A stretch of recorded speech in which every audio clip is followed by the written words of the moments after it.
Okay, so a while back I had my first community post, that I made myself, about what type FICI should do next, and majority of you, who decided to voted for what if the Omnitrix was sentient. So here it is, a fanfic where the Omnitrix is sentient, and I just like, pun intended, a 10 out of 10 fanfic. There's a lot of things I like about this story, from the story consistency, unlike upload schedules, character development from start to end, alien choices that were great since it is my favorite alien in the lineup, the character dynamics of the cast, mostly the Omnitrix, etc.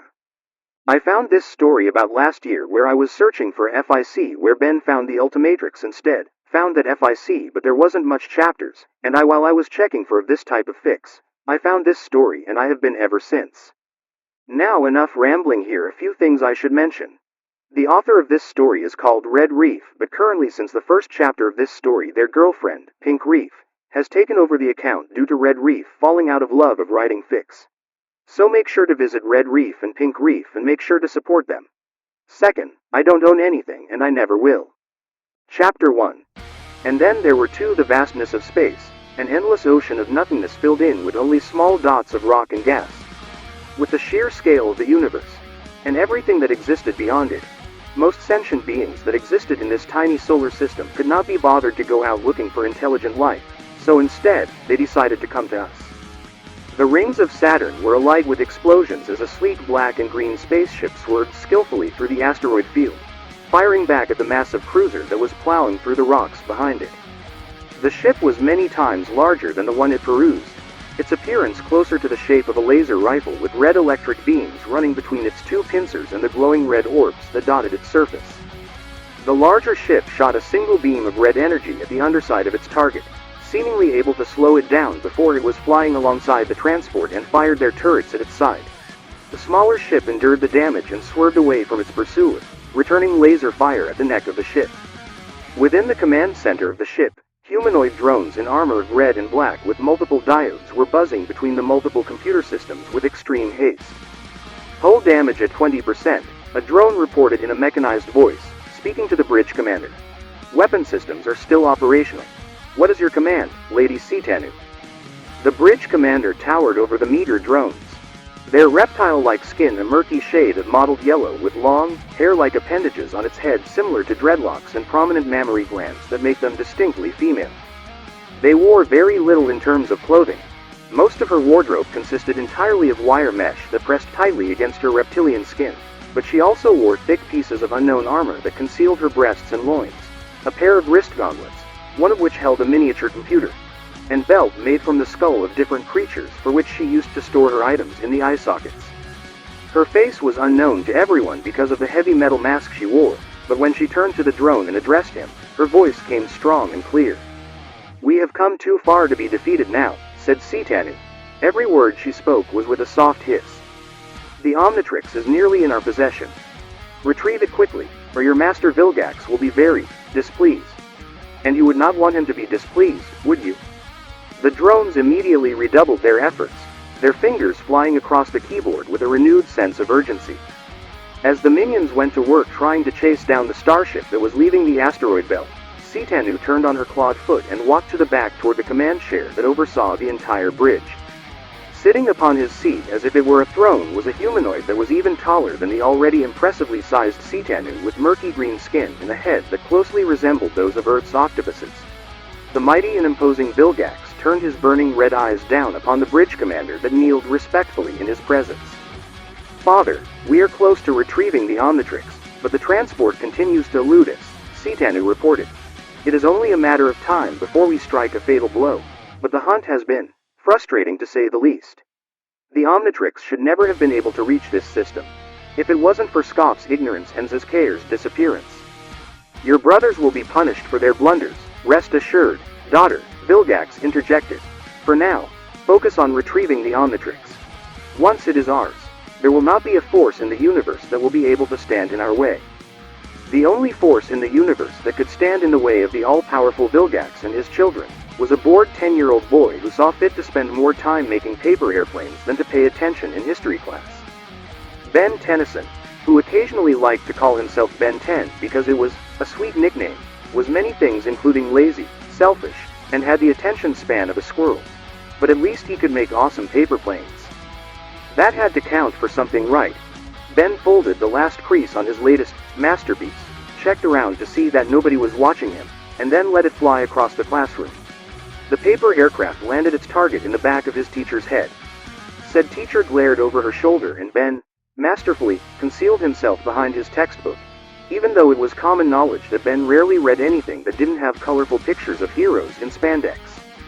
20 more unbearable minutes of learning about boring dead guys before the clock slowly ticked away to the last seconds until summer vacation started. You know that feeling you get when you want time to move faster and it always seems to be extra slow? For Ben, it felt like time was actually starting to move backwards just to keep him in school for as long as possible. Only 1 minute left. Come on, Ben groaned. And I just want to remind you all that I will be teaching summer school this year and it's not too late to sign up, the teacher announced. Yeah, right, Ben scoffed under his breath. And then, finally, the single greatest sound in the history of school. The final bell signaling the end of the day. Yes, out of here. Everyone, have a good vacation, said the teacher pleasantly as her students filed out of class. That is, until Ben was about to take his last steps towards freedom. Benjamin. Ben stopped in his tracks and turned back to his teacher, grimacing as she held up his paper plane with a look of disapproval. Could I have a word with you before you go? Said the teacher, leaving no room for argument. Ben groaned in annoyance and walked back. Will his suffering never end? Meanwhile, just outside on the school grounds, the typical playground bullies, Cash and his henchman JT had cornered yet another one of their unfortunate victims. It was common to see these two picking on weaker kids to steal their money or just bully them out of some twisted sense of amusement. And the worst part was that no one ever did a thing to stop them, either because they were too scared of Cash, or because they just didn't want to deal with the problems. Normally, we'd take your money and beat you up, said Cash with wicked glee at the thought. But since it's the last day of school, we're gonna give you a break. He leaned over his helpless victim, holding his hand out expectantly. Now fork over the cash so we can get out of here. Leave him alone, demanded Ben, appearing on the scene in a dramatic pose. Get lost, Tennyson, said JT irritably. I said, leave him alone, Ben repeated. Oh, looks like we've got ourselves a hero, said Cash tauntingly. He and his lackey marched over to Ben, looking down on him. Suppose we don't want to leave him alone. What are y'all gonna do about it, Tennyson? JT asked mockingly. Then three boys faced off in a classic stare down before Ben decided to get physical and rushed the bullies. 2 minutes later, he and the bully victim were both hanging from the tree next to the road by their underwear. Both boys had visibly annoyed expressions. Ben because he got beat up so easily, and the victim because Ben had gotten him into trouble when he didn't need it. Thanks a lot, said the bully victim, glaring. I was just trying to help, said Ben sullenly. Next time you want to play hero, make sure you can back it up, said the bully victim, crossing his arms and huffing. Ben bowed his head and groaned to himself. He hated feeling so helpless, especially when all he did was try to do the right thing. His grandpa always told him that when you did the right thing, good things would happen, something about karma or whatever. But whenever Ben tried to help anyone, it usually backfired and he ended up in worse trouble than before. This embarrassing moment was only the latest in a long line of good deeds gone wrong. Sometimes, just sometimes, Ben wondered if maybe he should just stop trying to be the hero. That's when the most beat-up recreational vehicle in the history of the world pulled up in front of the school. The vehicle was so old that the paint had thinned out years ago. There were a bunch of grease marks and dents that would never come out, and the tacky fuzzy dice hanging in the windows. Seriously, who has fuzzy dice in this day and age? But Ben knew this RV well enough to affectionately call it the Rust Bucket and knew the man with the Hawaiian shirt sitting behind the wheel. Come on, Ben, we're burning daylight, called dear old Grandpa Max. I want to make it to the campsite by nightfall. Grandpa, a little help here, shouted Ben, pondering how his grandfather could not see the precarious situation he was in. A couple minutes later, after Grandpa Max pulled him down and his underwear was safely tucked back in his pants, Ben stepped into the Rust Bucket bursting with excitement. I've so been looking forward to this, said Ben excitedly. His excitement quickly died off the moment he saw the red-headed demon spawn that was his cousin sitting near the window with an annoyed expression that mirrored his own. Gwen! What are you doing here? What is she doing here? He turned to his grandfather in horror. Take it easy, please, said Gwen, leering at him. This wasn't my idea. Somebody convinced my mom that going camping for the summer would be a good experience for me. Grandpa, please, Ben whined. Tell me you didn't do this. I thought it would be fun if your cousin came along with us this summer, said Max kindly before furrowing his brow at them. Is that a problem? Neither one of them said anything, mostly because they didn't want to upset or disappoint their grandfather. Whatever animosity existed between them, they both shared a mutual love for Grandpa Max and begrudgingly made a silent pact not to argue for his sake, which lasted all of about 20 minutes when they were already on the road past the town limits and heading upstate towards Yosemite Park, which Grandpa Max had told them would be the first stop on their summer adventure. Ben and Gwen sat across from each other, trying to look anywhere except for their annoying cousin. I can't believe it, Ben complained. I waited all school year to go on this trip and now the Queen of Cooties is along for the ride. Hey, I already had my whole vacation planned out too, you know, Gwen argued back, pulling out a colorful sheet of paper from underneath the table. Where it came from, nobody knows, each activity is color-coded, so I never did the same thing 2 days in a row. Ben's jaw literally dropped at the absurdity of planning out an entire summer on paper. Now I'm stuck going camping with my geekoid cousin for 3 months. Geek, hissed Ben. Jerk, retorted Gwen. Nerd. Loser. Dweeb. Freak. Something tells me this is gonna be a long summer, said Max, suddenly starting to regret this entire trip. After hours of being cramped together in the rust bucket with the Wonder Cousins glaring at each other the entire time, the Tennysons finally reached their destination in Yosemite Park by the time night had fallen. Grandpa Max parked their RV near the campsite and told Ben and Gwen to wait at the picnic table while he scrounged up dinner for them. The two cousins just sat there, silently judging each other. Thank goddess it didn't take long for Grandpa Max to come back outside with a bowl of something. Chow time, said Max as in a good mood. He set the bowl between Ben and Gwen, both of whom stood up and stared into the bowl, and the slimy, wormy white things that were crawling inside it. Suddenly, neither cousin felt very hungry. Okay, I give up, said Ben, feeling a little squeamish. What is that? Marinated mealworms, said Max. Hard to find them fresh in the States. You know, they're considered a delicacy in some countries.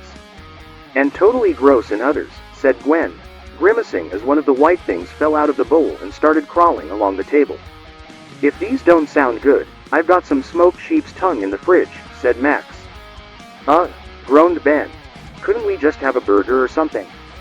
Nonsense, said Max. This summer's going to be an adventure for your taste buds. I'll grab the tongue. As Max walked back into the rust bucket, Ben sidled over to Gwen and whispered, Okay, I've got a half-eaten bag of corn chips and a candy bar in my backpack. What did you got? Some rice cakes and hard candy, answered Gwen desperately. Think we can make them last the whole summer? Asked Ben despairingly.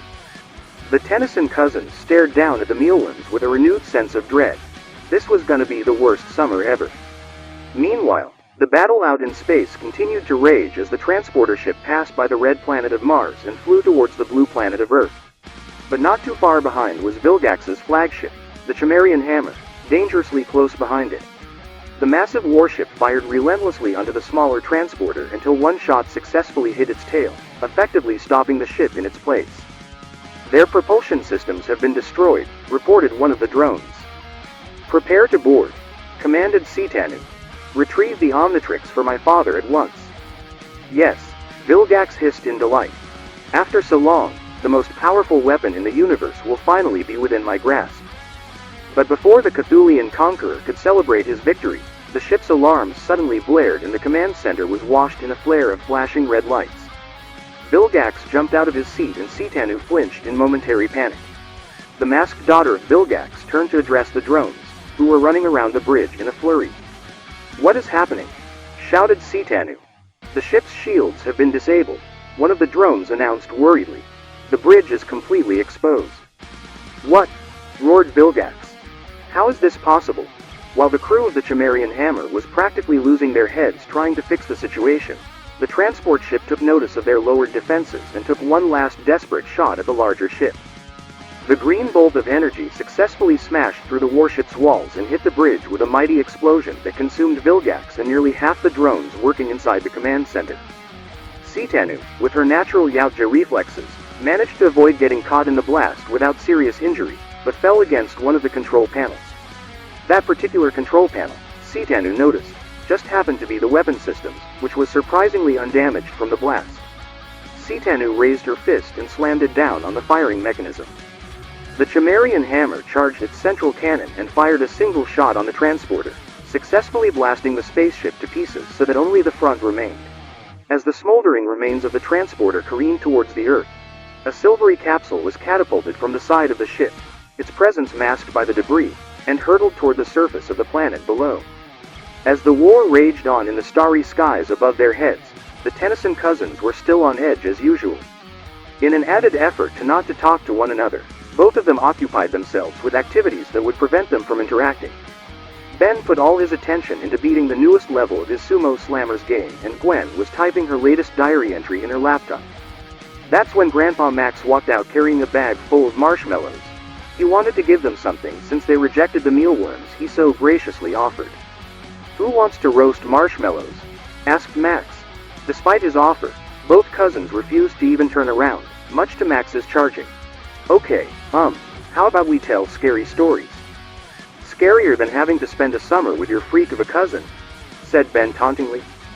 Gwen glared over shoulder and said, "I'd like to, Grandpa, but I'm busy looking up cures for extreme doofusness." "Nothing yet, Ben, but let's not give up hope."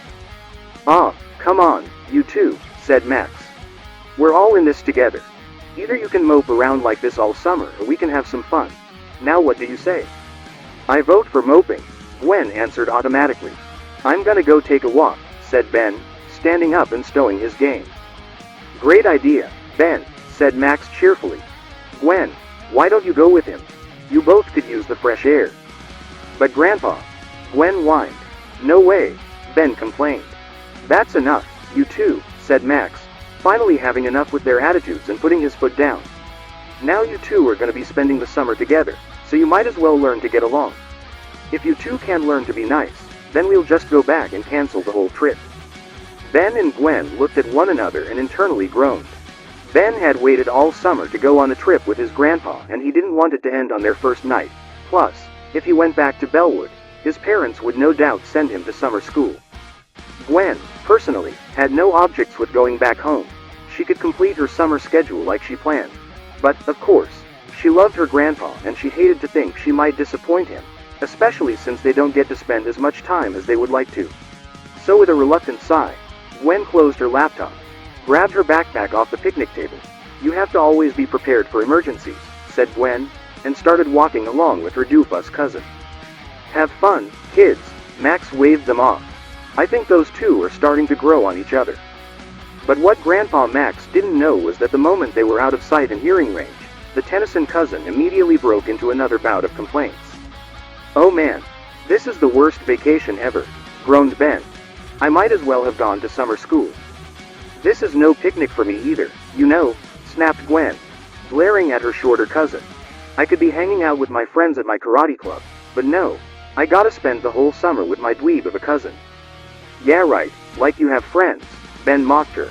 "Remind me who was the one hanging by his underwear this morning," said Gwen, immediately shutting him up.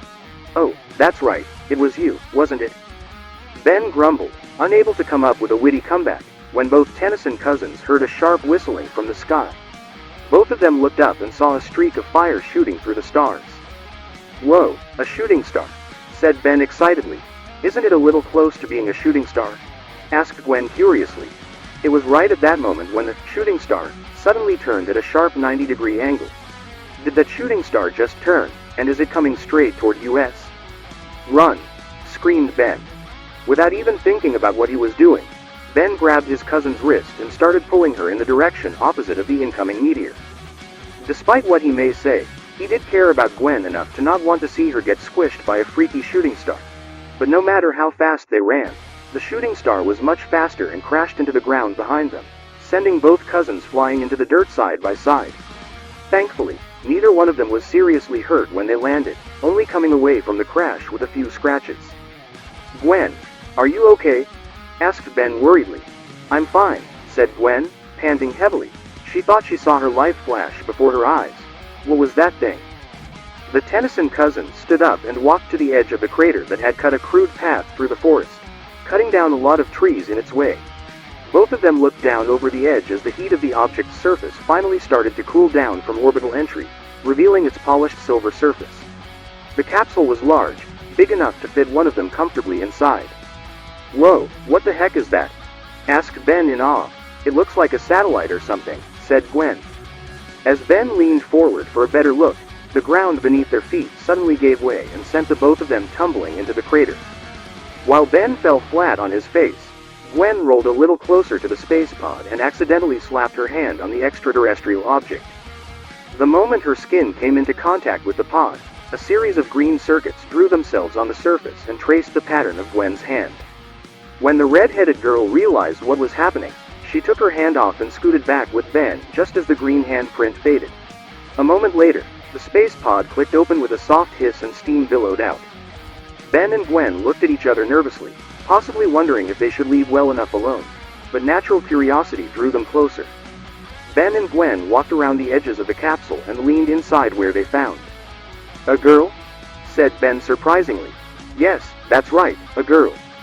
As strange as it may seem, there was a human girl sleeping in the capsule using her hands as a pillow, naked as the day she was born. She looked to be around their age and there was something familiar about her face that Ben couldn't put his finger on, but she had a head of long hair that was a mixture of greens and blacks that was thankfully long enough to conceal her intimate parts. Ben leaned in closer to the girl when Gwen suddenly slapped him across the face without warning. "Ow, what was that for?" yelped Ben. "Stop looking at her, you big perv," Gwen shouted indignantly. She took off her backpack and started ruffling around it until she pulled out a large green blanket. "Honestly, you boys are all the same. You're disgusting little creeps, all of you. Like I would want to see some dumb naked girl," said Ben, crossing his arms and huffing. "I don't want to catch any cooties from you freaks." Gwen rolled her eyes, tempted to explain that cooties didn't exist, but if it meant keeping him away from this girl, despite her strange appearance, then maybe it was best if she said nothing. While his cousin covered the strange girl from outer space and awkwardly dragged her out of the pod, Ben saw something that had been hidden underneath the girl's hair. It looked like a big black and gray wristwatch with a strange dial that didn't tell time, but had a green hourglass symbol on the face. "Whoa, cool watch," said Ben gleefully as he reached for it. "Ben, don't," Gwen warned. But her warning came too late as Ben's hand slipped inside the pod. The supposed watch suddenly jumped to life, splitting down the middle like it was made of clay, jumped up to Ben's wrist, and clamped itself shut. Ben jumped back in terror, shaking his arm like it would somehow cause the watch to slip off. "Whoa! Get off me! Get off! Get off!" Ben screamed. "Ben, calm down, you might be making it worse," yelled Gwen, though she was equally terrified. Ben paid no heed to his cousin and tried to pry the watch off with his other hand, but the strange device wouldn't be moved. It was like the thing was sewn directly into his skin. Ben didn't know what else to do. He climbed out of the crater and started making a dash for the forest, shouting, "Grandpa! Hey, don't leave me here, doofus!" shouted Gwen.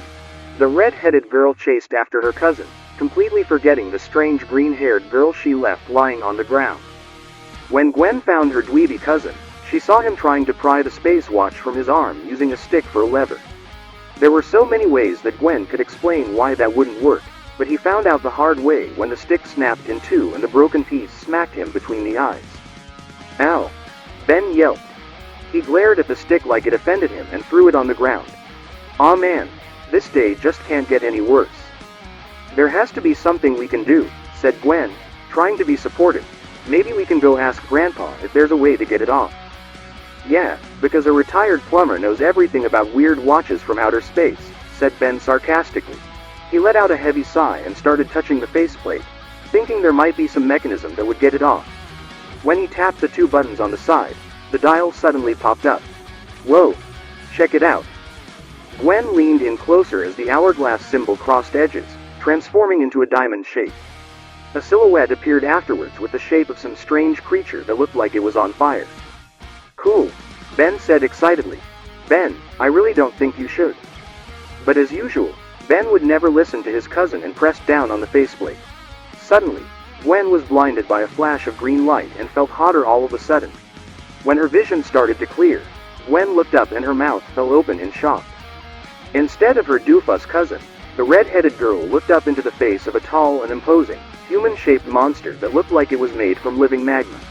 The visible innards were made from yellow lava while the surface was covered by red rocks. Its hands were much bulkier compared to the rest of its body, and the creature's head looked like it had grown hair made of fire. The one thing that stood out above everything else was the watch symbol stamped in the center of its chest. Gwen and the magma monster stared at one another for a quick second before they both erupted into panicked screams. "Oh, I'm on fire!" the magma monster screamed, which immediately made it seem less intimidating in Gwen's opinion, especially when it started running around in circles. "I'm on fire! I'm on fire!" The magma monster started running around some more until it realized the obvious. "Hey, I'm on fire, and I'm okay. Hey, Gwen, check it out. I'm totally hot, right?" "Ben, is that you?" asked Gwen after finally finding her voice. "What happened to you?" "I dunno," said Ben honestly. "That weird watch thing must have turned me into this, whatever it is. You know, it's kinda cool. I wonder what I could do with this." "Ben, don't go messing around with that thing," Gwen warned. If you haven't figured it out by now, Ben has a natural talent for ignoring his cousin's reasonable warnings for his own personal amusement. He looked over his shoulder towards a dead tree. "Oh yeah, here it goes," said Ben. With a flick of his wrist, the magma monster flung a small fireball at the tree and completely destroyed one of the branches. "That's what I'm talking about." "Ben, seriously, you need to stop before someone gets hurt," yelled Gwen. Now she was starting to get worried. "Relax, nerd, no one's gonna get hurt," said Ben assuring. He then cupped his hands together and produced a much larger fireball. "Hey, check this out." Without a hint of warning, Ben shot the fireball through a series of trees like they were made of paper. He started to feel very proud of himself, until he realized that his little fireball exploded and spread to the other trees faster than expected. In no time at all, Ben and Gwen were now facing off against a massive forest fire that was jumping from tree to tree every second. Ben yelped and flailed his arms in panic. "No, wait, stop!" Ben shouted at the fire, as if expecting it to obey him. "Ben, what did you do?" gasped Gwen. I'm sorry," Ben yelped as he attempted to stomp out the smaller flames on the ground. His new form only seemed to make the flames stronger. "Oh man, I'm gonna get so busted for this." "You're worried about getting grounded?" yelled Gwen, shaking her fist at him and making Ben flinch. "We're gonna get burned alive because of you, doofus." I know, said Ben, his hands flying to his head in panic. This would be so cool if it weren't so not cool. The fire was starting to spread further and consuming everything within seconds, and Ben's futility attempting to stomp out the flames wasn't helping anything. Gwen considered searching through her bag, hoping maybe she could use another blanket to snuff out the fires, but then she realized that she had left her backpack near the space pod with the green-haired girl. The flames started to pull inward and naturally formed a wall of fire that pinned Ben and Gwen against one of the large oak trees.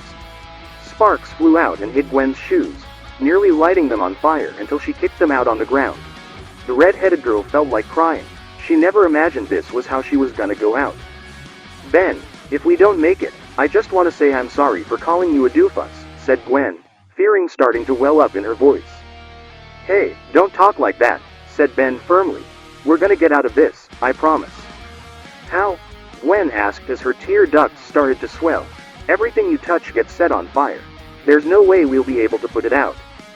"Don't try to fight the fire," a young, feminine voice called out. "You need to draw it inside yourself." Ben and Gwen peered over the wall of flames in surprise. The strange, green-haired girl from the space capsule was carefully walking around the forest fire with a cool and composed expression, holding the green blanket around herself so that it didn't fall off. "You!" shouted Gwen. "You're that girl from the meteor." "What are you talking about?" asked Ben. "What do you mean, draw it inside?" "That form you have taken is a pyronite, a humanoid magma-based species from the star Pyros," the green-haired girl explained in monotone. "They have the ability to create and control fire, but they are also heat convective so they can absorb heat. If you can absorb the heat from your surroundings, it should put out the fires." "How do I do that?" asked Ben. "It's like taking a deep breath, only with your whole body," said the green-haired girl. "Just imagine yourself sucking everything into your body and let your newly acquired instincts handle the rest." There are so many reasons why he should have questioned the logic behind her explanation, especially when they were dealing with a complete stranger that came from outer space. But as the flames drew closer and Gwen let out a frightened scream, Ben cast off his suspicions and took a step forward so that he was standing between his cousin and the forest fire. Pyronite Ben closed his eyes and took a deep breath. He could feel the heat of the flames surrounding him as the hot air brushed against his magma skin. Ben took another deep breath and noticed that while his body suddenly felt like it was reaching maximum levels of hot, the rest of the world around him felt like it was cooling down to a slight chill. Slowly, Ben opened his eyes again. The raging wildfire that he started was suddenly gone as if it never existed, leaving behind only a few ashen trees and some burned up pieces of firewood. The green-haired girl was standing between the dead trees with a disinterested look while Gwen stared up at him in awe. Ben looked down at his massive glowing hands and realized he had just saved someone. He had saved his cousin, and it felt really satisfying. He felt like a real hero. "Ben, are you okay?" Gwen asked with some concern in her voice. "Yeah, I think so," said Ben. "Gwen." The Tennyson cousins turned back as Grandpa Max came running out of the forest. "I saw the fire from the campsite. Are you all? What in blazes?" He gaped at Pyronite Ben. "Hey, Grandpa, guess who?" said Gwen, tilting her head at the molten man. "It's me, Grandpa," said Ben, waving his hand comically. "Ben," said Max, staring at his flaming grandson in shock. "What happened to you?" "Well, we were walking like you told us to," Ben started explaining, "when this meteor fell out of the sky and tried to smudge us, only it wasn't a meteor or a satellite, but some kind of alien pod with a weird girl inside it.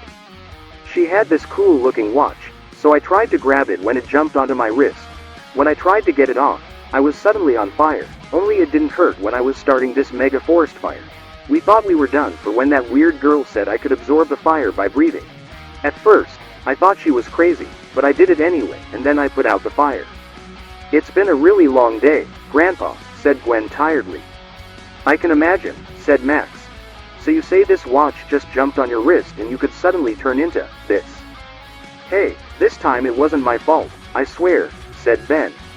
"I believe you, Ben," said Max, nodding grimly. "Think he's gonna stay a monster forever?" asked Gwen, sounding genuinely worried for her cousin. "He's not a monster," the green-haired girl suddenly announced as she approached the two Tennysons, still clinging to her blanket. "He's an alien. A Pyronite to be specific. But if you're worried that he may be trapped in this form," she turned to Ben, gazing deeply at the symbol on his chest. "Initiate Omnitrix deactivation sequence. Code 10. A strange beep came from the symbol and the logo flashes red before it explodes in a crimson light that causes Gwen and Grandpa Max to look away briefly. When they turned back, they saw Ben standing in his normal human form while the green hourglass symbol on his new watch shifted to red. "Whoa, that was weird," said Ben, looking at his hands as if not believing they were real. "Okay, that does it," said Gwen. She marched over to the green-haired girl until their faces were inches apart and her hands were on her hips. The strange girl remained as expressionless as ever. "All right, weird girl, start talking. Ever since you crash-landed from wherever you came from, we've had to deal with freaky space watches and giant flaming monster men. You better tell us who you are and what you're doing here, or else I'll show you what a purple belt in karate can do." "Easy there, Gwen," Max said calmly, pulling his granddaughter back slowly before addressing the girl. "What she means is, we're just real concerned and have a few questions we'd like to ask." "Understandable," said the green-haired girl. "You asked me who I am. It is only appropriate that I should answer. I am the living manifestation of the Omnitrix's intelligence, or the Space Watch, as you call it. And you?" She spoke to Ben directly. "Are in possession of the most powerful and most dangerous technology in the universe." Meanwhile, the Chimerian hammer continued to orbit the little blue planet from a safe distance, away from any detection by the planet's feeble technology. While the drones worked tirelessly to repair the damage done by the transporter's attack, Sitanu stood in the rejuvenation chamber with the ship's robotic doctor present. She stared up at her father, weak and mangled with most of his limbs destroyed beyond comprehension and incapable of breathing without a tube down his throat. Sitanu should be angry, but she was just grateful that the Black Hunter hadn't taken her father this day. On the other hand, having to report that the Omnitrix was not on the transport vessel made Sitanu sorely wish the Black Hunter had come for her instead. "What do you mean it's not there?" Vilgax hissed through his breathing tube. This battle nearly cost me my life, and you say the Omnitrix is no longer on board the transport? Your forgiveness, Father, said Sitanu apologetically. We have searched everywhere, but there was no sign of it. However, I do have some good news. The sensors that survived the attack managed to trace a pod that was jettisoned from the ship just before boarding. It landed on the planet below, in a place called Yosemite Park, California. Strange name for a place. Send a drone down there to retrieve it immediately, growled Bilgax. With all due respect, Father, said Sitanu, it was the drone's incompetence that allowed you to suffer your current state. Machines cannot be trusted for a mission as important as this. And you have a better idea? Questioned Bilgax, narrowing his eyes dangerously. As a matter of fact, said Sitanu cryptically. Right at that moment, a black blade suddenly speared through the back of the medical drone and erupted from the machine's chest. The polished blade was attached to the tail of a predatory-looking beast that slowly slithered out from the shadows, snarling like a rabid animal. The alien was 7 feet tall, but mostly hunched over on its hind legs with armored black skin with a set of spines jutting from its back. Its head was curved and exaggeratedly elongated with an apparent lack of eyes and a set of sharp mandibles. The alien snapped its tail and threw the wrecked remains of the drone aside, no longer satisfied with its kill.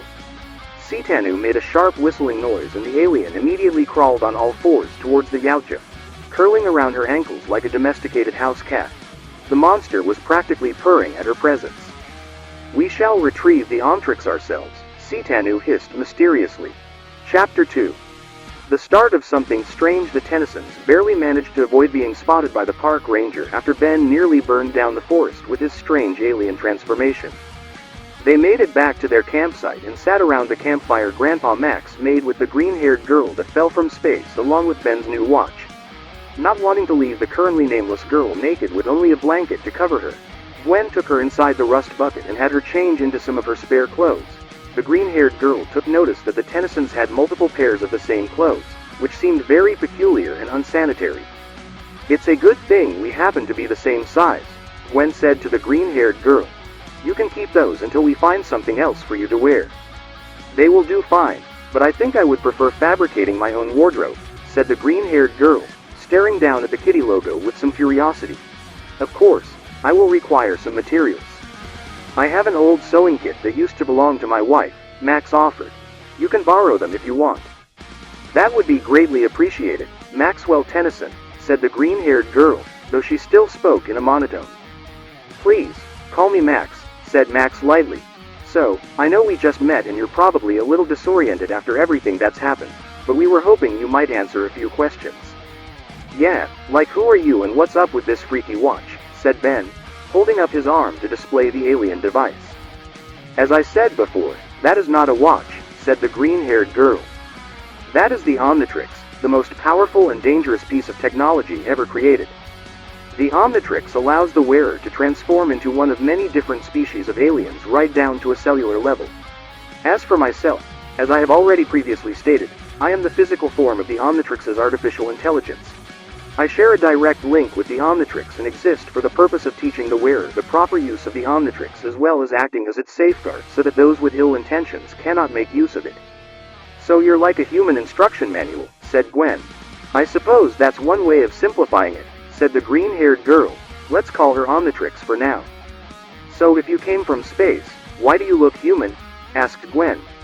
I was originally a shapeless mass waiting to be imprinted with the DNA of the one who would wear the Omnitrix, Omnitrix explained. It is found that sentient beings feel more comfortable around people similar to themselves. When you touched my capsule, it scanned your DNA, randomized the genomes, and reconfigured my appearance to match.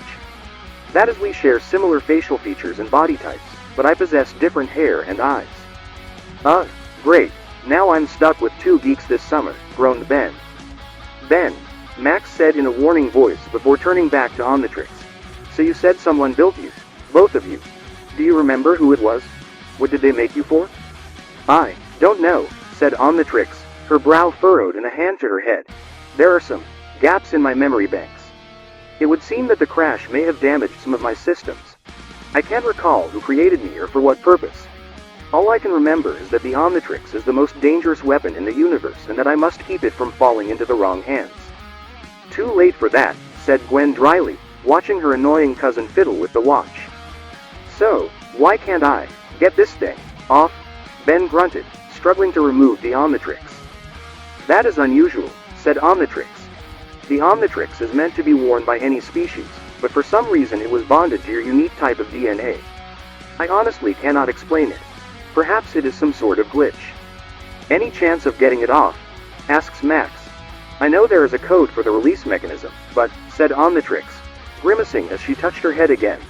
I am afraid that information is among my missing memories. I am sorry. It's not your fault, said Max kindly. He sat up and grabbed his flashlight. I'll go check out the crash site and see if there might be some answers. You three stay here and Ben. Don't fool around with that watch until we know exactly what we're dealing with. I'll be back in a few minutes. But while Grandpa Max was going to investigate the crash site, Sentient and her xenomorph hound had already arrived on the scene. While her alien hunting dog shuffled around the perimeter, Sentient kneeled over the capsule and peered inside. Empty. Someone had found the Omnitrix before her. The Yautja scanned the crater and spotted a broken piece of earth and 3 sets of footprints. 2 of them had approached the pod wearing footwear and 3 of them left with one being barefoot. Someone else had been inside the capsule with the Omnitrix, and judging by the size, they were very small. And then she found the most important clue of all, Gwen's backpack. Sentient grabbed it by the strap and scanned it with her Mosk sensors. This had been used very recently, which means they couldn't have gotten too far. Sentient whistled and her xenomorph pet was immediately at her side. The Yautja warrior held the backpack to the alien's face and the beast growled. Find them, my pet, hissed Sentient, and bring me the Omnitrix. The xenomorph snarled and leapt into the forest. As per the course of Ben Tennyson, the moment his grandfather was out of sight, he immediately started messing with the Omnitrix, trying to see how it worked and how he could transform like he did. The human Omnitrix stared at the boy unimpressed by his inability to work a simple device, while Gwen immediately reprimanded him for trying. Ben, Grandpa said not to mess with that thing, warned Gwen. Yeah, so, what's your point? Said Ben, finally figuring out his to turn the dial, but not activate it. Did your parents drop you when you were a baby? Asked Gwen, rolling her eyes. Come on, you can't say that you aren't a little bit curious about what this thing can do, said Ben.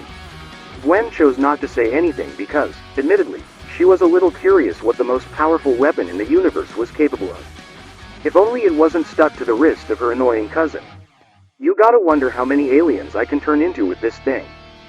There are presently 1,900,000 species of alien DNA in the codon stream.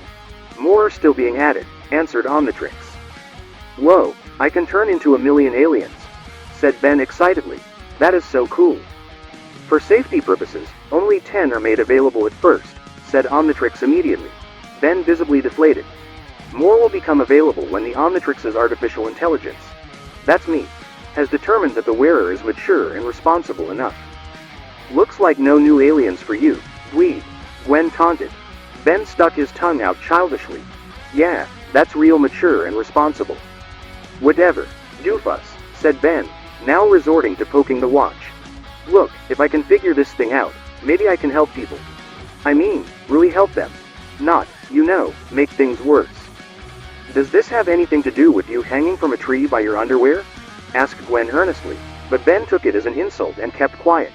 Okay, so what did it feel like going all alien like that? It freaked me out at first, said Ben honestly. It was like I was me, but it was also like I was somebody else. That is an understandable feeling, said Omnitrix. While your conscious state of mind remains the same, you are substituting your human DNA with that of another species. It will feel awkward when you use an alien for the first time, but you will eventually become accustomed to it.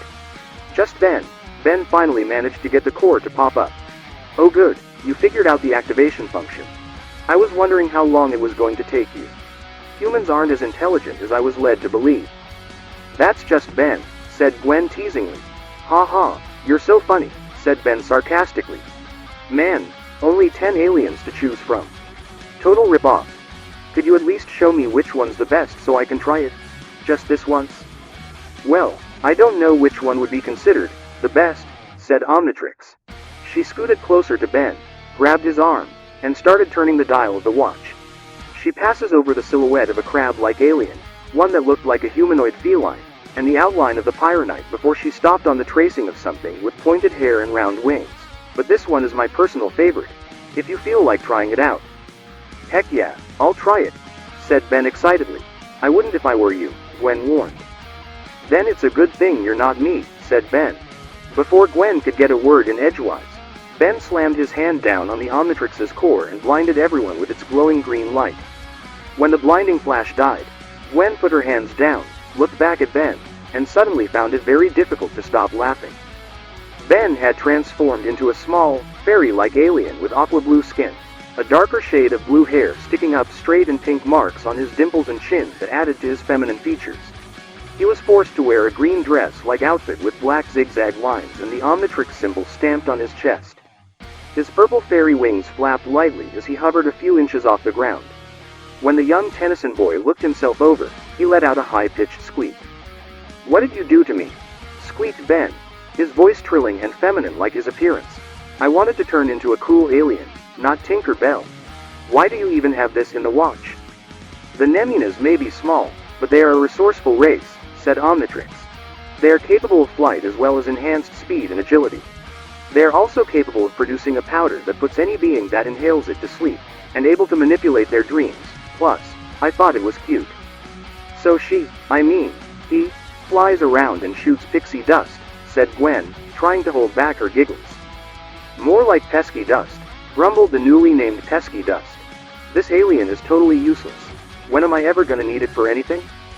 Before the Omnitrix could work up a response, in all honesty, she didn't think she had one ready. A black blur bounded from the treetops and landed on top of the fire, sending sparks and charred pieces of firewood flying everywhere. Gwen fell backwards over the log she was sitting on. Omnitrix braced herself and withstood the outburst, and Pesky Dust was sent flying into the rust bucket window like a fly on a windshield. The fairy-like alien pulled himself away from the glass with a pop, shook his head, and flittered over next to Omnitrix as Gwen remained crouched behind the log, only barely peeking over the top. All three children watched Setanu's pet alien rise from the smoke of the extinguished campfire, snarling softly. Copious amounts of drool spilled over its lips and dripped onto the ground in long, moist ropes. "Ew," groaned Gwen, watching the long strings of slobber get even longer. "That thing's even grosser than Ben usually is." "Hey," yelled Ben, which didn't sound as angry with a shrill voice. "That's a xenomorph," shouted Omnitrix in shock. "A semi-sapient species from Proteus. But they are only native in the Zeta Reticuli system. They should be anywhere near this planet." "Tell that to him," yelped Pesky Dust, pointing at the xenomorph. The xenomorph turned its head blindly on each of the children, starting with Omnitrix, then to Pesky Dust, before it finally landed on Gwen and snarled menacingly. Sentient had instructed her pet to retrieve the Omnitrix, but it had been using the scent from Gwen's backpack. The xenomorph couldn't tell the difference. Sensing that she was in danger, Gwen scrambled to her feet and started running in the opposite direction. The black-shelled alien leapt overhead and landed in front of Gwen, slapping her across the face with its tail to throw her down to the ground. Gwen tried scooting away from the monster, but the xenomorph grabbed the little redhead by her shoulders and pinned her down. The xenomorph opened its mouth wide enough so that Gwen could see a second pair of teeth inside, which only caused her to panic more. "Gwendolyn!" yelled Omnitrix, just as the xenomorph was about to jab its secondary teeth into Gwen's face. A large rock flew over and smacked the alien squarely in the face where its eyes would have been, making the creature stumble back. The black-shelled beast shook its head and looked over just as another rock smacked it. The xenomorph snarled angrily at Pesky Dust, who was collecting another rock off the ground and raising it over his head. And while the xenomorph wasn't looking, Omnitrix ran over, picked up Gwen, and both of them raced to the safety of the rust bucket. "Hey, ugly," called Pesky Dust. "Nobody picks on my cousin but me." He threw the third rock at the xenomorph's face and the alien screeched with rage. The beast lunged at Pesky Dust, who dropped the rock he was about to pick up and took off in another direction. The xenomorph smashed through a tree like it was made of paper, but quickly recovered and chased after the Nemina on all fours.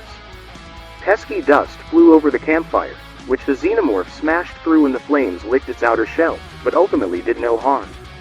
He flew underneath the picnic table and the chairs, but the xenomorph ripped through them without so much as flinching. Then Pesky Dust flew straight towards the rust bucket with the alien hunting hound right on his tail. Omnitrix and Gwen saw them coming through the window, screamed, and ducked out of sight. Just seconds away from colliding with the RV, pesky dust suddenly pulled up and shot into the air while the xenomorph slammed head first into the vehicle, leaving a large dent in the paneling and actually scooting the machine over by a few inches.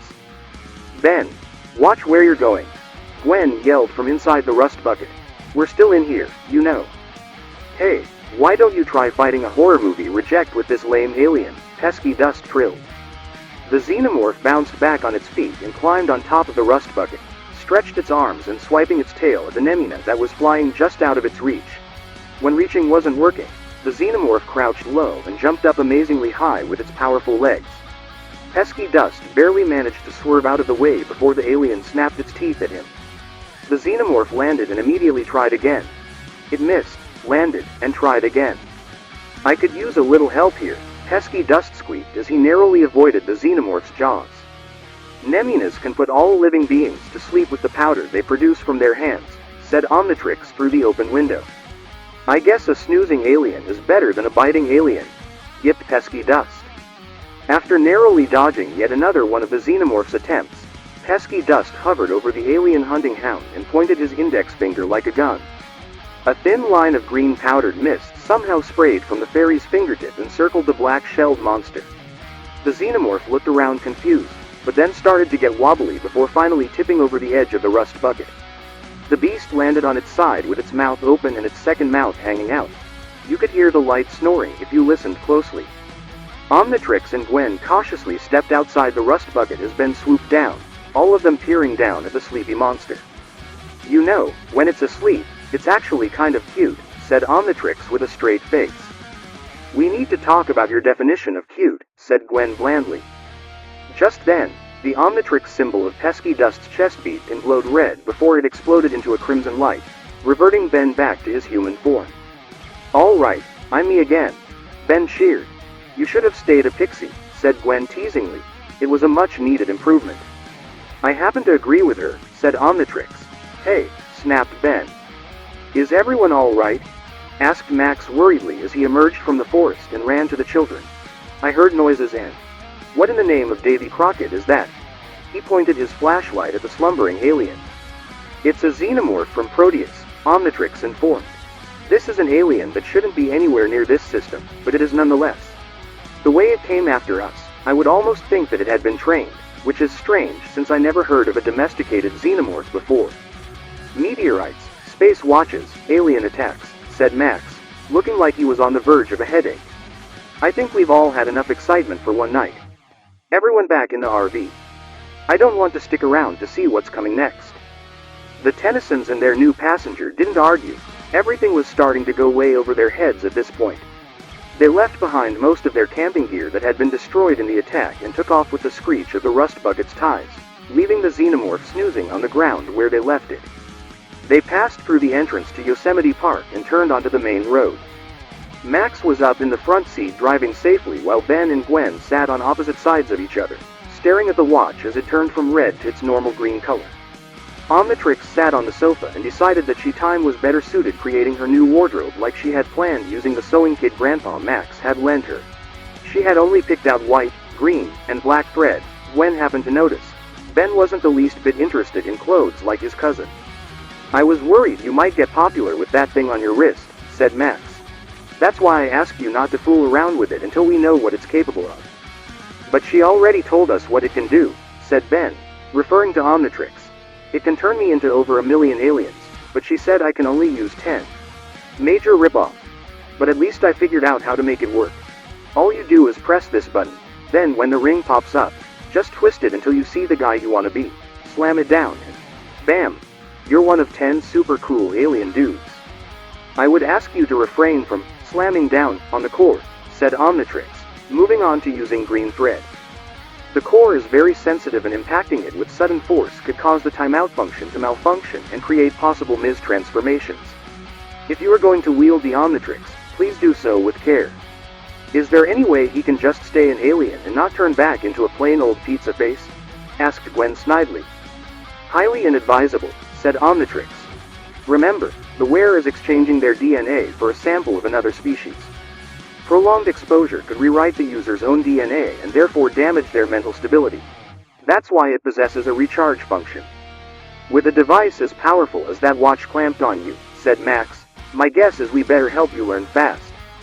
That is the whole purpose of my existence, said Omnitrix. To teach her the wearer the proper functions of the Omnitrix as well as explaining how each alien works. That's good to know. Everyone in the rust bucket suddenly shot up and looked around. The voice belonged to someone feminine, but it sounded nothing like Gwen or Omnitrix, and neither one of them had a growling tone. All of a sudden, Sitanu the Yautja formed in the middle of the rust bucket like she had appeared out of thin air. Gwen gasped and fell back in her seat while Omnitrix and Ben jumped up. Ben reached for the Omnitrix, but Sitanu shot her hand out and closed her scaly fingers around his thin wrist, blocking off the watch. She also grabbed Omnitrix by the wrist and lifted them both off the floor. Ben and Omnitrix grunted and struggled. Ben even started swinging his short legs at her face, but Sitanu was too strong and out of reach. The Yautja hunter laughed at her squirming prey. My father will be pleased to see you both, said Sitanu. Max witnessed the scene in his rearview mirror and glared at the Yautja's back. Without warning, he slammed the brakes and brought the rust bucket to a screeching stop. The sudden jerking motion slingshot Sitanu to the front of the RV where she slammed into the dashboard, unconsciously dropping Ben in the back of the RV, but managed to keep her grip on Omnitrix. The Yautja groaned for a moment and turned her head to Max, exchanging heated glares as the retired plumber reached for a crowbar he kept in the door pocket. He swung the crowbar at Setanu's face, but the Yautja popped out two serrated blades from her wrist gauntlet and sliced the metal in half like a hot knife through butter. Sitanu pointed the tips of her wrist blades close to Max's face, poised to gouge his eyes out when. Accessing Aerophibian sequence, Omnitrix announced in monotone. What? Sitanu asked in surprise. When the Yautja looked down, she realized too late that the girl's eyes were glowing green with energy and was blasted in the chest with lasers. Sitanu smashed through the rust bucket's windshield, hit the road, and tumbled by a good distance. Ben and Gwen arrived at the front of the rust bucket, staring out the broken windshield, then turning back to Omnitrix with Grandpa Max as her eyes returned to normal. Whoa, how'd you do that? Asked Ben, sounding impressed. I am the living embodiment of the Omnitrix. Omnitrix answered like she was saying 2 + 2 = 4. It's natural that I would be able to access the DNA in the Omnitrix for self-defense purposes, although it would appear I am only capable of partial transformations. I had intended to change into a full Aerophibian to carry her away. Guys, she's getting back up, said Gwen, pointing out the window. Everyone looked out as Sitanu pushed herself back to her feet, shaking off the brief disorientation.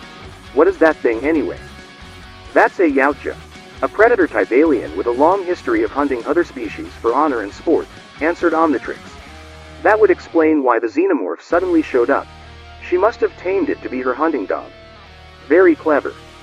You can ask for an autograph later, said Ben urgently. He popped up the Omnitrix core and held it out to its human counterpart. Quick, which alien should I use to beat that? The Yautja are one of the strongest and most cunning hunting tribes in many galaxies, said Omnitrix, but nonetheless turned the dial. A Pyronite and a Nemuna aren't going to be enough this time. If you really want to stand a chance against it, I would suggest something sturdy like a Petrosapian. She stopped the watch at a hulking silhouette with 3 points. Well, here goes nothing, said Ben. Ben slammed down the Omnitrix core, completely disregarding the human counterpart's warning, and exploded in a flash of green light. When the light faded, Ben had transformed into a hulking humanoid made entirely from green crystals with 4 shards ripping out of his back and the back of his head extending in a sharp point.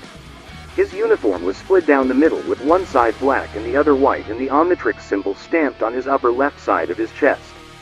When Ben's transformation had finished, the rust bucket occupants came to a rather obvious realization that they had overlooked. 2 children, 1 elderly man, and a massive Petrosapian together in the front of the RV made things really cramped. Maybe you should have gone alien outside, said Gwen, tilting her head away from the sharp tip of his back. Oops, my bad, Ben apologized. It took a little effort, but Petrosapian Ben managed to make it out of the rust bucket only slightly scratching the walls and the edges of the door with his back spikes. Now that he was out onto the road, he started walking over to Sitanu in what he thought was a heroic strut. Arms straight, chest puffed out, chin held high. Yeah, he was totally epic right now. Sitanu growled softly under her mask and walked straight toward him, meeting him halfway down the road until they were staring each other down face to face. Ben had thought his transformation would make him taller, but they were at equal height. That is a bit of a dent in his ego. "So you've chosen a Petrosapien," said Sitanu, looking him over. "Very clever. None of my weapons are strong enough to completely penetrate your silicone-based exterior." Yeah, that's totally why I picked it," Ben bluffed. "So, you want to give up now? If you beg me, I might just—" Sitanu sucker punched him in the face, sending him flying back into the rust bucket where his shoulder spikes pierced the grill. Ben rubbed his jaw. That actually hurt him. Totally not cool. "Just because you're invulnerable now doesn't mean you aren't susceptible to pain," said Sitanu as she approached him, withdrawing her second wrist blade. "I will break you until you pass out from the pain, then I will take you and the girl to my father." "Not gonna happen, you freaky alien lady," Ben declared. Ben stood back to his feet, tearing his shoulder spikes from the rust bucket's grill, and charged at the Yautja predator. The silicon-based hero threw a punch at Setanu's head, but she effortlessly ducked underneath the blow and delivered a strong undercut to his chin. Ben shook it off and threw a right hook, but Sitanu once again ducked underneath the fist before grabbing him by the arm and flinging him over his shoulder.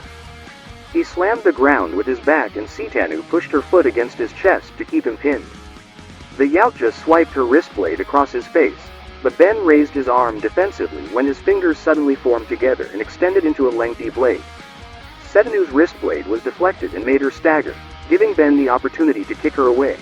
As the Yautja rolled off the highway and into the grassy side, Ben looked at his newly shaped hand, commanding more spikes to form along the blade. "Cool," said Ben. Sitanu flipped back to her feet, growling, and charged at Ben. The diamond alien rushed in to meet her halfway and both warriors clashed their respective blades, creating a shower of sparks when their weapons collided. Though Sitanu was strong compared to basic humans, the Petrosapien was much more powerful, pushing her off and punching her across the face with his free hand. The Yautja hit the ground with one knee. She growled furiously. No one made her kneels except her father. Sitanu looked back up at her prey just in time to see him swipe his bladed hand down and rolled out of the way at the last second. She quickly rolled onto her feet, lunged at the Petrosapien, and slammed his chest with her shoulder. It hurt like the son of a bad blood, but it did knock him back on the ground where he belonged. With the Petrosapien on his back again, Sitanu took no chances with him. The Yautja straddled Ben's chest and used her legs to pin his arms to the side. Not the most dignified or the most honorable way of fighting, but Setanu's pride as a child of Vilgax outweighed her honor as a Yautja warrior. She brought both her arms into Ben's vision and popped a second pair of wrist blades from her other gauntlet. I think I'm in trouble," said Ben. "That's putting it lightly," said Sitanu menacingly. Sitanu cut across Ben's face with all the force her species could muster, shipping a deep scar across his cheek. Due to his Petrosapien nature, Ben easily closed the wound, but that didn't stop him from feeling the pain of losing a piece of himself. The Yautja cut across his face again and left with the same result. With Sitanu keeping his arms pinned under her weight, Ben could do nothing but try to withstand the pain as the daughter of Vilgax repeatedly cut into his face, taking off more and more with each swipe she took. Meanwhile, Omnitrix and the Tennysons could only watch through the broken glass of the window. "Ben's getting a beat down out there," said Max worriedly. "It makes sense," said Omnitrix, still speaking in monotone.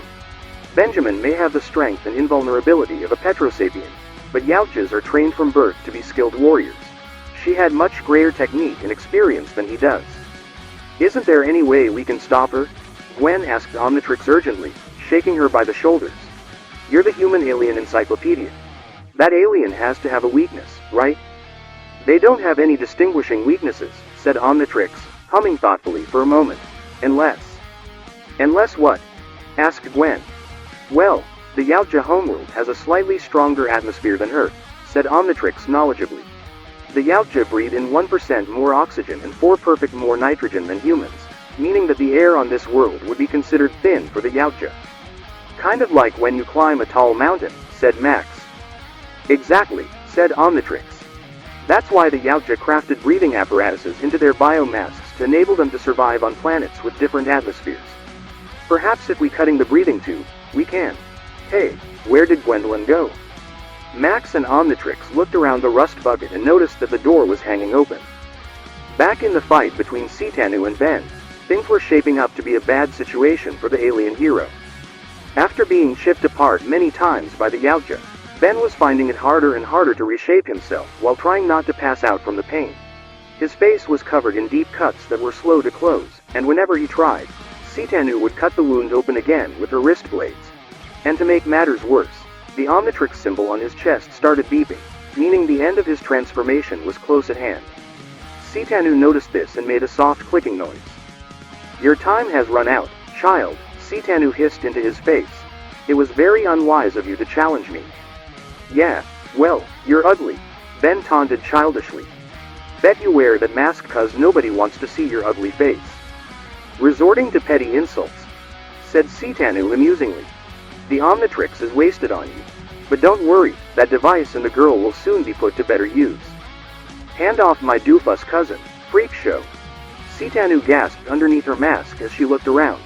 She had been so preoccupied with talking down the Petrosapien that she failed to notice the human girl running at her with the axe that the Tennysons used to cut firewood. Gwen grunted with effort as she swung the hatchet before Sentient had time to react properly. The red-headed human purposely missed the Yautja's neck.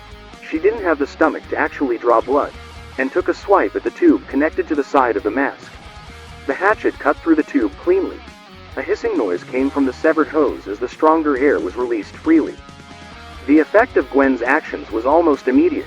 When Sentient realized when the red-headed human had done, the Yautja grabbed herself by the throat, suddenly finding it difficult to breathe.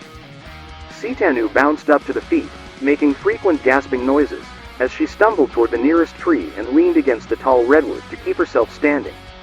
The whole time Ben was watching the scene in bewilderment, looking between Gwen holding the axe and Sentient clearly struggling just to stay on her feet. He would have asked what was going on, but the annoying beep of the Omnitrix symbol told him that he was running out of time. Ben scrambled back to his feet, pointed his hands at Sentient, and fired 2 large shards from his palms. The crystal shards got caught in the wire mesh of her shoulders and pinned her to the tree behind her. Under normal conditions, Sentient could have easily ripped herself free, but the thin levels of oxygen and nitrogen were starting to affect her brain and couldn't quite get her motor functions to work properly. Sentient slumped in defeat as she tried slowing her breathing to preserve what little breath she was able to gather. Ben looked very pleased with himself before the Omnitrix timer finally hit 0 and he was back to his human self in a flash of red light. "So, does this mean we're even now?" Gwen asked her cousin, referring to the save with the pyronite. "Yeah, we're totally even," said Ben gratefully. "You," Sentient said slowly, taking deeper breaths. "I underestimated you humans. That was my mistake. One that I will not make next time." "Yeah right, like there's gonna be a next time," said Gwen, crossing her arms and huffing at the Yautja. She wasn't so scary now. "Oh, there will be a next time," said Sentient. "You have no idea what you're up against. Once my father gets word of this, he will be absolutely furious. Just you wait." "Ooh, I'm so scared," Ben said mockingly. "You should be," Sentient wheezed. Before any other words could be said from either side, Sentient's xenomorph pet suddenly jumped out of the shadows and landed between them, looking well rested from its long nap. The alien hunting hound spun around, slapping its tail at Ben and Gwen to knock them aside, and then ripped the shards out of its master's shoulders. The Yautja slumped forward and the xenomorph allowed her to drape over his back. Max and Omnitrix ran out to help Ben and Gwen up, staring down the black-shelled monster. The xenomorph hissed furiously at the group, but quickly took off into the shadows carrying its master to safety. "This is officially the weirdest day ever," said Gwen. "Ben, Gwen, are you two okay?" Max asked in concern. "Yeah, we're fine, Grandpa," said Ben. "Man, that freaky alien lady was totally tearing into me. If Gwen hadn't helped, she'd probably turned me into jewelry. She said something about handing us over to her father, didn't she?" Omnitrix noted, staring off into the darkness where the enemies fled. "If one young adult Yautja and a xenomorph drone were capable of all this, then I can't imagine how powerful her father must be." It was many hours later after her crushing defeat at the hands of 3 human children and an elderly man before Sentient had the strength to return to the Chimerian hammer. Never before had she wished that the Black Hunter would come from the shadows and stab her through both hearts and rip out her skull to place upon his trophy wall. More than disappointing her father, Sitanu hated it when he was furious at her. Even in his broken state, the Yautja couldn't stop flinching when he raised his voice. "Failure!" roared Vilgax. "Unacceptable. Were I not in a damaged state, I would throttle you until you were within an inch of your life. You better have a good reason why I should not toss you out into the vacuum of space." "I have information that may interest you, father," said Sitanu in a rushed, desperate tone. "I have recently learned that there is more to the Omnitrix than we had originally believed. The Omnitrix has developed a sentient form that acts independently from the device. It is teaching the human how to wield the Omnitrix, specifying the strengths and weaknesses of each form, and offering detailed knowledge of various species, including my own. That thing knew that my species was incapable of breathing in the planet's atmosphere and used that to the human's advantage. If the Omnitrix is capable of discerning my species' weakness, then that could very well mean it knows how to combat you as well, father." That is troublesome," Vilgax hummed thoughtfully. "Retrieving the Omnitrix may prove to be more difficult than anticipated." The next day, Max had driven the rust bucket to the nearest repair shop to buff out the dents and replace the broken windshield. Max and Gwen had just finished paying to the repairman and walking back to the RV when Omnitrix stepped outside, displaying her new wardrobe that she had finished crafting last night. She wore a long dress that was mostly white and reached past her knees. 3 green strips were on either side of her hips. Green rims wrapped around the hem of the dress, and a black-green circuit pattern was woven in the upper portion of her chest and stretched up to cover her neck with the Omnitrix symbol stamped in the center. Gwen had also let her borrow a pair of her shoes since the human Omnitrix had no way of making her own. Omnitrix twirled in a circle, letting her dress flow around her, and Max whistled in approval. "Looking spiffy there, kid," said Max. "Thank you, Maxwell," said Omnitrix. "I'm very proud of it myself." "Well, now that you've got the look, you're gonna need a name," said Max. "A name?" asked Omnitrix curiously. "Yeah, you're a real girl now. You gotta have a name," said Gwen. She tapped her chin and looked her over in thought. Since you're the Omnitrix's brain, why don't we call you Trixie?" "Trixie," hummed the human Omnitrix, taking a moment to think it over. "Yes, I quite like that. From now on, I will be called Trixie." "Great," said Max approvingly. He looked around for a moment, scratching his head. "Say, did anyone see where Ben went?" "I haven't seen him since breakfast," said Gwen. "Ben asked me to teach him how to use the Citricaya before he ran off," Trixie informed them. "The what now?" asked Gwen cluelessly. Her question was soon answered when a cloud of dust kicked up in the distance at rapid speed before it stopped in front of the rust bucket. Gwen, Max, and Trixie found themselves staring at a humanoid cat alien covered in black and blue fur with patches of black fur coming off their faces in points, making it look like it was wearing a mask, sharp spikes coming off its wrists and ankles, and the Omnitrix symbol stamped on its chest. "Ben?" asked Max. "Yep," Ben said in an excited tone. "Hey, check this out." Faster than any of them could blink, the cat-like alien zoomed around the rust bucket at least 20 times, appearing as nothing more than a black and blue blur to the other, before it stopped in front of them with a wide grin. "I'm not just fast, I'm fast-tracked." It was lucky he stopped in time because the Omnitrix soon timed out and Ben reverted back to his natural human form. Rather than looking disappointed, Ben brushed himself off and smiled up at his family, plus Trixie. "I think this is gonna be the best summer ever," said Ben. "Absolutely," Max agreed. "I still have yet to understand the customs of your world, so I am in no position to agree or disagree," Trixie said bluntly.